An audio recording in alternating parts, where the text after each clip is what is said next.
കടന്നു വന്നിരിക്കുന്ന എല്ലാ വ്യക്തിഗതങ്ങളെയും കർത്താവ് വീണ്ടും ഞങ്ങൾ അവരുടെ സന്നിധിയിൽ സമർപ്പിക്കുന്നു. ധാരാളമായിട്ട് അനുഗ്രഹിക്കണം. ഈശോ കർത്താവിന് വേണ്ടി ജീവിപ്പാൻ കർത്താവെ അവർക്ക് കൃപയാൽ ഞങ്ങൾക്ക് എല്ലാവർക്കും സഹായിക്കണമെന്ന് പ്രാർത്ഥിക്കുന്നു. ഈശോന്റെ നാമത്തിൽ തന്നെ നമുക്കൊരു വാക്യം വായിക്കാം. എബ്രായ ലേഖനം 11:1 അധ്യായം വിശ്വാസത്തെ കുറിച്ചാണ്. എബ്രായ ലേഖനം 11:1.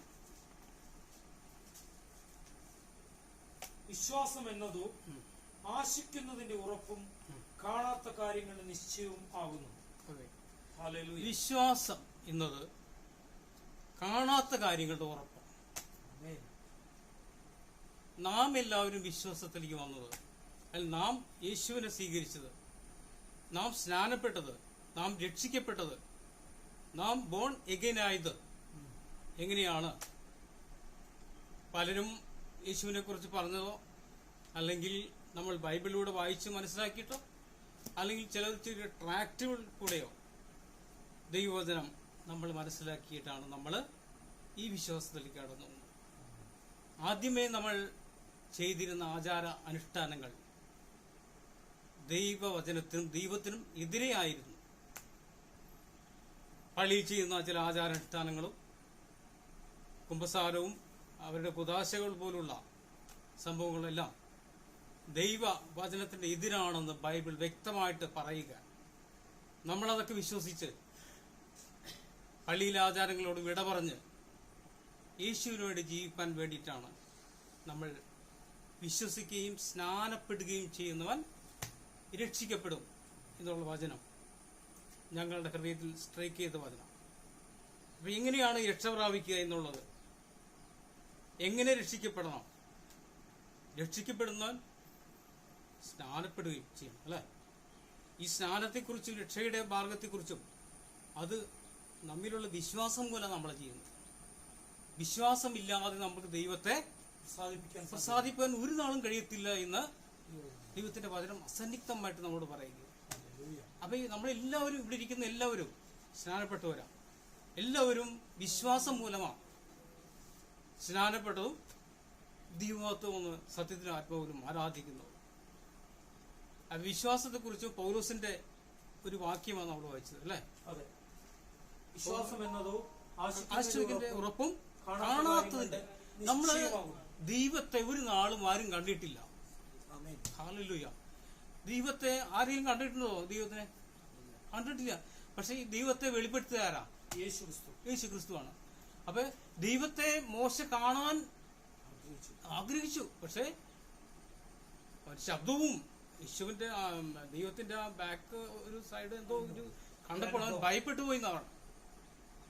അത്രയ്ക്കും ഒരു ഉന്നതങ്ങളിലിരിക്കുന്ന, അല്ലെങ്കിൽ പ്രപഞ്ചത്തെയും മനുഷ്യനെയും പക്ഷി മൃഗാദികളെയും എല്ലാം സൃഷ്ടിച്ച ഈ ദൈവത്തിന്റെ ശബ്ദം തന്നെ, ഗംഭീര്യമായിട്ടുള്ള ശബ്ദവും കണ്ടപ്പോൾ തന്നെ അവന് ഭയത്തിന്റെ ഒരു ഇഷ്ടങ്ങൾ വന്നു. പക്ഷെ എന്നാലും മോശയോട് സംസാരിച്ചു.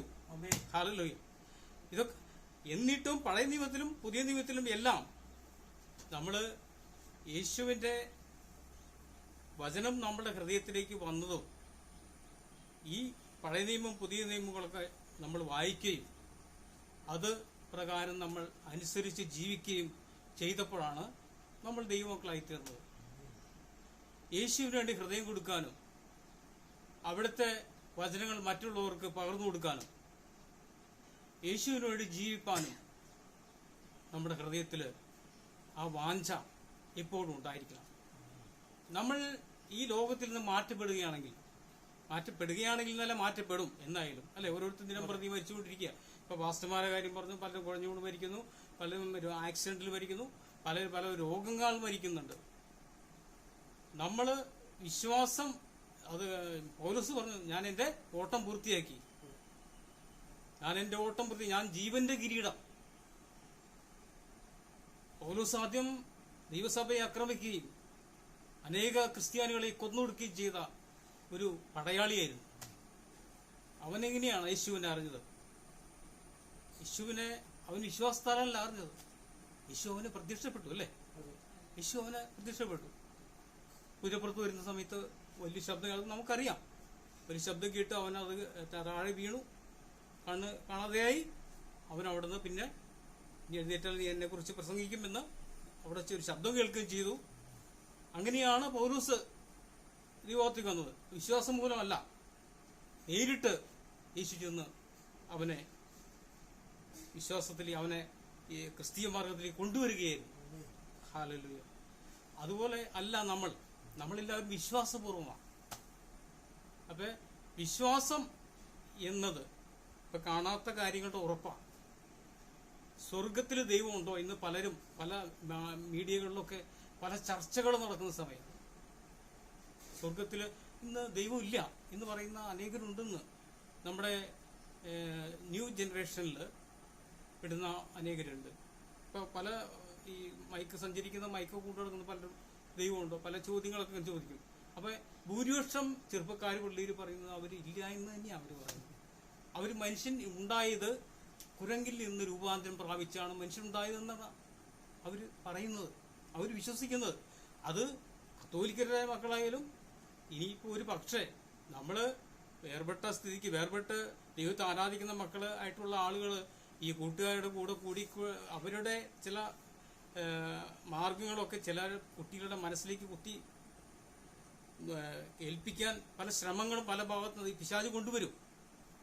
പക്ഷെ ഞാനിപ്പോൾ പറഞ്ഞു വന്നത് പലരും വിശ്വസിക്കുന്നത് എന്താ, ഇവിടെ മനുഷ്യനായിട്ട് ഇങ്ങനെ ജീവിച്ച് അടിച്ചു പൊളിച്ച് ജീവിക്കാം, ദൈവമൊന്നും ഇല്ലാന്നേ.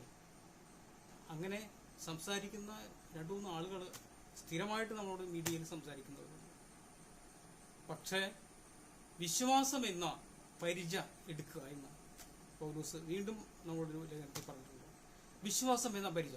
ഈ പരിച എന്തിനാ? എനിക്ക് ദേവദാസൻ പറഞ്ഞിരുന്നു, പരിച വാളുകൊണ്ട് വെട്ടുമ്പോൾ തടുക്കാനാണ് പരിച. അപ്പൊ പിശാച് നമ്മുടെ മേൽ എന്ത് ആക്രമണം അഴിച്ചുവിട്ടാലും വിശ്വാസമാകുന്ന പരിച വെച്ച് നമ്മളെ നേരിടാൻ നമ്മുടെ പരിച എടുക്കാൻ പറഞ്ഞു. അല്ലാതെ മറ്റേ ചേകവന്മാരുടെ പരിചയുടെ കഥയല്ല അത്. വിശ്വാസം എന്ന പരിച അതെടുത്ത് വിശ്വാസികളായിട്ട് നാം മുന്നോട്ട് പോകാൻ ഇടയായാൽ ദൈവത്തിന്റെ രാജ്യത്തിനും ദൈവത്തിനും വേണ്ടി പ്രവർത്തിക്കുവാൻ ദൈവം കൂടുതലായിട്ട് അവസരം നമുക്ക് നൽകും. അതുപോലെ രക്തസ്രാവക്കാരി സ്ത്രീ, അവളെന്താ ചെയ്തത്? യേശു അതിലേ വരുന്ന കാര്യം അവൾ അറിഞ്ഞു.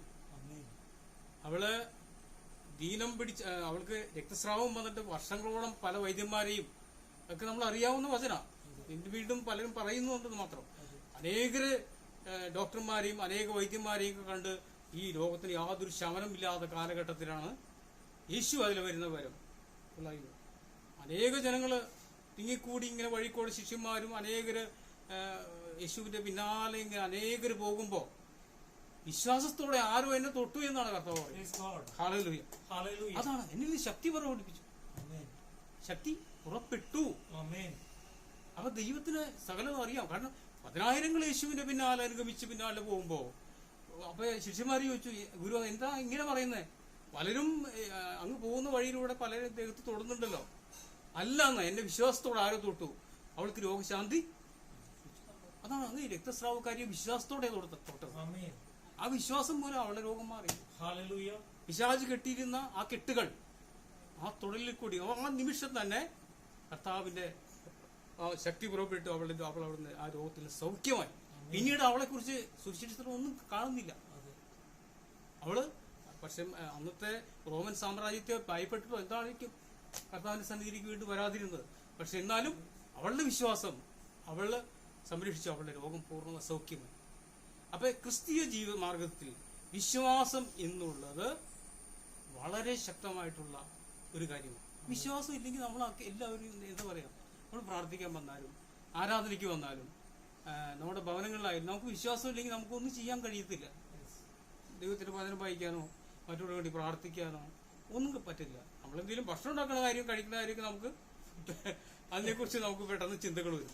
ഭക്ഷിക്കാനും എല്ലാ കാര്യങ്ങളും ചെയ്യും. പക്ഷെ വചനം വായിക്കാനോ മറ്റുള്ളവർ പറയാനോ അല്ലെങ്കിൽ എന്തെങ്കിലും യേശുവിന്റെ മാർഗത്തിലുള്ള കാര്യങ്ങളിലേക്ക് കടക്കാൻ പിശാച് സമ്മതിക്കത്തില്ല. അത് രക്ഷിക്കപ്പെട്ടവരെയും സ്നാനപ്പെട്ടവരെയൊക്കെ ചെയ്യുന്ന കാര്യങ്ങളൊക്കെ തന്നെയാണ്. പക്ഷെ വിശ്വാസം എന്ന പരിചയം എടുക്കാൻ പറഞ്ഞത് ഇതൊക്കെ തന്നെയാണ്. ഈ പരിചയമാണ് നമുക്ക് അതെ ഇതിനെ തടയാൻ. ഇതിനെയാ ശത്രുവിനെ, പിശാചിന്റെ കെട്ടുകളെ തടയാൻ. അല്ല, അവന്റെ ആലോചനകൾ, നമ്മുടെ ഉപബോധ മനസ്സിലേക്ക് കിടക്കുന്ന ആലോചനകൾ, കണ്ടമാന ആലോചന. ഉപബോധ മനസ്സിന് 3 തലങ്ങളുണ്ടല്ലോ. അപ്പൊ ഉപബോധ മനസ്സിൽ കെട്ടിക്കിടക്കുന്ന ഈ ചിന്തകളാണ് നമ്മളെ കൂടുതൽ വിഷമിപ്പിക്കുന്നത്. അത് ദിനം പ്രതി ദൈവവചനം നമ്മൾ ജലം കുടിക്കുന്ന പോലെ ഈ വചനം പാനം ചെയ്താൽ നമ്മുടെ ഉപബോധ മനസ്സിൽ ആ ചിന്തയ്ക്ക് പകരം ഈ വചനമാകുന്ന മായമില്ലാത്ത പാല് നമ്മുടെ ഉപബോധ മനസ്സിലേക്ക് വരും. അപ്പൊ നമ്മുടെ ചിന്തകളും പ്രവൃത്തികളൊക്കെ ദൈവികമായിട്ട് തീരും. ഹല്ലേലൂയ. അപ്പൊ അതുകൊണ്ടാണ് വിശ്വാസം ക്രിസ്ത്യ ജീവിതത്തിൽ ഏറ്റവും വലിയ വിഷയമായിട്ട് മാറുന്നത്. വിശ്വാസം ഉണ്ട്, അല്ലെങ്കിൽ ഞാൻ സൺഡേസിൽ ആരാധനയ്ക്ക് പോകുന്നു, മറ്റു കാര്യങ്ങളൊക്കെ പങ്കെടുക്കുന്നു. ചിലര് സൺഡേ മാത്രമേ വരത്തുള്ളൂ, അല്ലെ? സൺഡേയിൽ മാത്രമേ കാണുള്ളൂ. മറ്റ് ഇങ്ങനെയുള്ള പ്രാർത്ഥനകളിലോ ഇനി വെറുതെ ഇരിക്കുന്ന ആളുകളെ കുറിച്ച് പറഞ്ഞു. ജോലിക്ക് പോകുന്നവര് വെറുതെ ഇരിക്കുന്ന ആളുകളൊക്കെ ഉണ്ടോ, പക്ഷെ അവരും കടന്നു വരുന്നില്ല. അതും ഒരു ബന്ധനമാണ്. ഹല്ലേലൂയ. സത്യത്തിൽ ആത്മാവിൽ ആരാധിക്കുകയും ഞായറാഴ്ചകളിൽ വന്ന് നാമമാത്ര ക്രിസ്ത്യാനികൾ അവരങ്ങനെയാ. അവര് സൺഡേസിൽ പള്ളിയിൽ പോകുന്നുണ്ട്, പക്ഷെ അവിടെ ചെയ്യുന്ന ആചാരാനുഷ്ഠാനങ്ങൾ ഒക്കെ ശരിയല്ലെന്ന് നമുക്കറിയാം. അതുപോലെ വിശ്വാസികളും ആയിക്കൊണ്ടിരിക്കുക. വിശ്വാസഗോളത്തിൽ സൺഡേസിൽ മാത്രം ആരാധിക്കുക. ജാതികളുടെ ചില നിയമങ്ങൾ അവർ അംഗീകരിക്കുക. മദ്യപാനികളെ ഉണ്ട് വിശ്വാസികൾ, എനിക്കറിയാം. പല പല കൂട്ടുകളിൽ കൂടി മദ്യപാനം, പല അസന്മാർഗിക പ്രവൃത്തികളിലേക്ക് പോകുന്ന വിശ്വാസികളും ദൈവദാസന്മാരുണ്ട്. നമ്മൾ ഒരു നോട്ടം കൊണ്ട് തന്നെ പാപം ചെയ്യുന്നതെന്ന് വചനം പ്രത്യേകം പറയുമ്പോൾ അനേകർ ഇന്ന് ഇതൊന്നും ഇല്ലാന്നേ, നരകം സ്വർഗ്ഗക്കാണ്, ഇപ്പൊ എവിടെയാണ് പൊക്കോട്ടെ എന്ന് പറഞ്ഞ് സ്നാനപ്പെട്ട് പോയില്ലേ, എന്ത് ചെയ്യാം? ഇനി ഒരു കൂട്ടർ ഗൾഫിൽ വെച്ച് വിശ്വാസത്താൽ സ്നാനപ്പെട്ടു, അവിടെ വെച്ച് ആരാധനയ്ക്ക് പോയിരുന്ന പലരും ഉണ്ട്. നാട്ടിൽ വന്നിട്ട് ആരും ദൈവസഭയിലേക്ക് കടന്നു വരുന്നില്ല. അങ്ങനത്തെ വലിയൊരു വിഷയം കേരളത്തിലൊന്നുണ്ട്. നാണക്കേട്. അവരൊരു നാണക്കേട്. അയാളുടെ ബന്ധുക്കൾ ചർച്ചക്കാരൊക്കെ അറിഞ്ഞാൽ അത് വിഷയമാണ്. അപ്പൊ അവര് പള്ളിയിലും പോകുന്നില്ല. സാധാരണ പള്ളി പോയില്ലെങ്കിൽ അവിടെ ചോദിക്കില്ലല്ലോ. അവര് പള്ളിയിലും പോകുന്നില്ല. വിശ്വാസം എന്ന ഈ സ്നാനപ്പെട്ട ആ വിശ്വാസം നിന്ന് അവർ പിന്മാറി അവര് ജാതികളായിട്ട് ജീവിക്കും. അങ്ങനെയും കുറെ ആൾക്കാരുണ്ട്. അപ്പൊ വിശ്വാസം എന്നുള്ളത് ഇതിനെ എടുത്തു കളയാൻ, നമ്മുടെ ഹൃദയത്തിൽ നിന്ന് എടുത്തു കളയാൻ പിശാച് അനുദിനം പ്രവർത്തിച്ചുകൊണ്ടിരിക്കുക. പിശാചിന്റെ പ്രവൃത്തി എന്താ? യേശുവിനെ പിൻപറ്റുന്നവനെ തകർത്ത് കളയാം. യേശുവിനെ പിൻപറ്റി തകർക്കുക, അതാണ് പിശാചിന്റെ ലക്ഷണം. ഇപ്പൊ ഈ മോളി ചേച്ചി വീണു എന്ന് പറയുന്നു, അതൊരു ചിലപ്പോ ഒരു ബന്ധനമായിരിക്കാം. പ്രാർത്ഥിക്കുക അതിനെക്കുറിച്ച്. ഹസ്തപ്രത്യേകം അതിനെക്കുറിച്ച് പറഞ്ഞിട്ടുണ്ടാവും. ഈ വിശ്വാസികളിൽ വരുന്ന എന്തിനേയും നമ്മൾ ദൈവത്തിന്റെ, പിതാവ് ദൈവത്തിന്റെ, പുത്രനായ ദൈവത്തിന്റെ, പരിശുദ്ധാത്മാവിന്റെ, നമ്മളവരുടെ മക്കളായതുകൊണ്ട് ഈ പിശാചിന് നമ്മളെ ഭരിക്കാൻ ദൈവം ഒരിക്കലും അനുവദിക്കത്തില്ല. അതാണ് യോബിനുണ്ടായ സംഭവം. കണ്ടോ? യോബിനുടെ കഷ്ടകൾ വരാൻ പോയപ്പോ പിശാച് എന്താ ചെയ്തേ? കഷ്ടകൾ വരുത്താൻ പോയപ്പോൾ പിശാച് എന്താ ചെയ്തു? ദൈവത്തോട് അനുവാദം ചോദിച്ചു. യേശുവിനോട് അനുവാദം ചോദിച്ചു, കർത്താവിനോട് അനുവാദം ചോദിച്ചു, ക്രിസ്തുവിനോട് അനുവാദം ചോദിച്ചു, അല്ലേ? അത് അവനെ പരീക്ഷയോട് മൂടാൻ പോകാം, എന്താ പറയും, അല്ലേ? എന്തു വേണി ചെയ്തോളൂ, അവന് പൂർണ്ണ അനുവാദം കൊടുക്കുകയായിരുന്നു. പക്ഷെ അവൻ ഒരിക്കലും എന്റെ വചനത്തിൽ നിന്നോ പിന്മാറി പോകത്തില്ല. അതാണ് യഥാർത്ഥ വിശ്വാസം. യോബിനെ പോലെ ഒരു ദൈവഭക്തനും ഒരു വിശ്വാസിയും നമുക്ക് ബൈബിളിൽ വളരെ കുറച്ച് കാണാൻ പറ്റുള്ളൂ. അതാണ് ദൈവമക്കളോട് എന്ത് ക്രൂരത ചെയ്യാൻ പിശാചിന് ഇടം കൊടുത്താലും അത് ദൈവം അറിയാതെ സംഭവിക്കത്തില്ല എന്നാണ് ബൈബിൾ പറയുന്നത്. പഴയ നിയമത്തിലും ഉണ്ട് അതിനെക്കുറിച്ച്.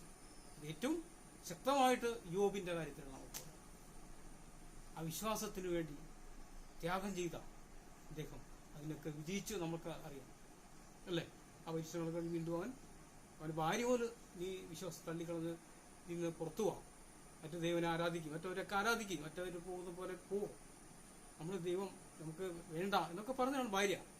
പക്ഷെ അതിൽ നിന്നും അവൻ വ്യതിചരിക്കാതെ ഈ വചനത്തിൽ വിശ്വസിക്കുകയും ദൈവത്തിൽ വിശ്വസിക്കുകയും വന്ന കഷ്ടതകളെയൊക്കെ പ്രാർത്ഥനകളുകൊണ്ടും വിശ്വാസം കൊണ്ടും നേരിട്ട് അതിന് വിജയിച്ച യോബ് നമുക്ക് നല്ലൊരു ഉദാഹരണം.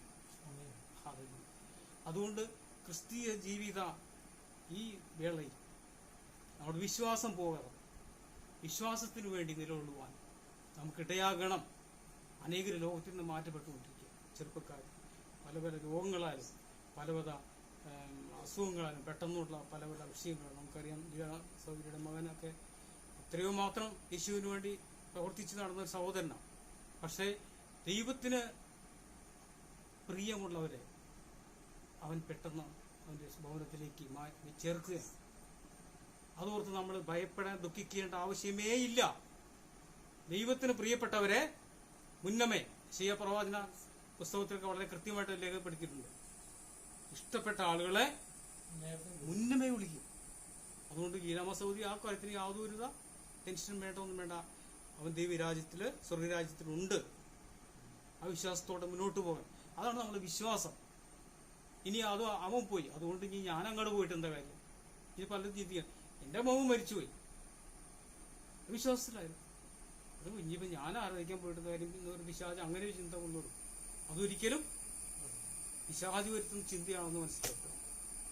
ശക്തിയോടും ബലത്തോടും കർത്താവിനോട് പ്രാർത്ഥിച്ച് മുന്നോട്ട് പോകാൻ ഈ നാഴികളിൽ അല്ലെങ്കിൽ ഈ സമയങ്ങളിൽ ഈ വർഷങ്ങളിൽ നമുക്കിടയാകണം. ഈ 2024 ഈ ഇതും അവസാനിക്കാൻ പോവാ. ഇപ്പൊ ജൂൺ വരെ ഈ കുതിരക്കുളമ്പടി പോലെയാ ദിവസങ്ങളും മാസങ്ങളും അത് വർഷത്തിലേക്ക് കടന്നു പോകുന്നു. പക്ഷെ യേശുവിനുള്ള വിശ്വാസം നമ്മളെ രക്ഷിക്കുകയും നമ്മുടെ കുടുംബത്തിന് അത് മാതൃകയായി തീരുകയും അവന്റെ വെളിച്ചം നാം വസിക്കുന്ന ഭവനത്തിലും നമ്മുടെ ബന്ധുക്കൾ ചാർച്ചക്കാരുടെ ഇടയിലേക്കും നമ്മുടെ അയൽക്കങ്ങളിലേക്കും വ്യാപരിക്കും. അതിന് നമ്മൾ എത്ര ആള് അതിന് ശ്രമിക്കുന്നുണ്ട് എന്നാണ്. നമ്മളെല്ലാവരും പ്രാർത്ഥനയിൽ വരും, നമ്മൾ ആരാധനയ്ക്ക് സൺഡേസിൽ വരും. പക്ഷെ നമ്മൾ ചിലപ്പോൾ അയൽക്കാരോട് മിണ്ടാത്ത ആളുകളുണ്ടാവും, ചില കയ്പോ ഉണ്ടാവും. അല്ലെങ്കിൽ നമ്മൾ ആ പാസ്റ്റർ പറഞ്ഞു മതിൽക്കെട്ടിൻ്റെ ഉള്ളിൽ നിന്ന് വളരെ വിഷയം. ഒരു മതിൽ കെട്ടി 10 സെന്റ് സ്ഥലം, 15 സെന്റ് സ്ഥലം, 20 സെന്റ് സ്ഥലം, നമ്മൾ അതിന് മതിൽ കെട്ടി വെച്ചിരിക്കുക. ഇത് വിട്ടതിൻ്റെ അപ്പുറത്ത് നമ്മൾ ആരോടും സംസാരിക്കാൻ നമുക്ക് പറ്റത്തില്ല. കാരണം ചിലപ്പോൾ അവർ മദ്യപാനികളോ അല്ലെങ്കിൽ അവർ നമ്മളിൽ പാവപ്പെട്ടവരോ അല്ലെങ്കിൽ നമ്മളിൽ ഉയർന്ന ആൾക്കാരൊക്കെ, അപ്പോൾ അവരോട് നമുക്ക് വേണ്ട. അപ്പം ഈ യേശുവിൻ്റെ വചനം അവിടെ അടഞ്ഞു പോകുന്നു. കർത്താവിൻ്റെ വചനം അവിടെ പിശാച് അടച്ചു വെച്ചിരിക്കുക. നമ്മളറിയുന്നില്ല, നമ്മളിരിക്കുന്ന ആള് അവരോടും വേണ്ട. അവരോട് എപ്പോഴും ഇതെന്ന് പറയാനല്ല പറഞ്ഞു. നമ്മൾ ആ ഭവനെ അവിടെ സന്ദർശിക്കുകയും അവിടെ സ്ത്രീകളുണ്ടെങ്കിൽ സ്ത്രീകൾ ആ ഭവനത്തിൽ പോയി അവരോട് സ്നേഹബന്ധങ്ങൾ പെടുകയും കഴിയും. അത് അങ്ങനെയൊക്കെ ആകുമ്പോൾ ദൈവം നമുക്ക് ചില സമയങ്ങൾ, സന്ദർഭങ്ങൾ, വചനം ശേഖരങ്ങളൊക്കെ സമയം തരും. ഓടിച്ചെന്ന് വചനം പറയാനുള്ള പറയണം. അതിന് പ്രത്യേക സമയം ദൈവം നമുക്ക് തരും. അവരെ നമ്മൾ സ്നേഹിച്ചുകൊണ്ടിരിക്കുക. സ്നേഹമുള്ള ഏറ്റവും വലിയ പ്രമാണമായിട്ട് ദൈവം പറഞ്ഞിരിക്കുന്നു. സ്നേഹമില്ലെങ്കിൽ നമ്മൾ ആരുമല്ല. അപ്പം ആ സ്നേഹത്താൽ അങ്ങനെ നമ്മുടെ ബന്ധുക്കളുടെ ഇടയിലേക്കും നമ്മുടെ ചാർച്ചക്കാരുടെ ഇടയിലേക്കും യേശുവിൻ്റെ വചനം എത്തിക്കാൻ സഹോദരിമാർക്കും കഴിയും. അങ്ങനെ വിശ്വാസത്തോടെ മുന്നോട്ട് പോകാനും നമ്മുടെ ആത്മീയ ജീവിതത്തിലും നമ്മുടെ വ്യക്തിപരമായ ജീവിതത്തിലും വിശ്വാസത്തോടെ ധൈര്യത്തോടെ മുന്നോട്ട് പോകാനും നമ്മുടെ സഭാ ജീവിതങ്ങളും മറ്റ് നമ്മുടെ കുടുംബത്തിലെ നമ്മുടെ നാട്ടിലെ ജീവിതങ്ങളും അത് യേശുവിൻ്റെ പാതയിലൂടെയുള്ള ജീവിതമായി തീരുവാൻ ദൈവം നമുക്ക് ഇടയാക്കണം.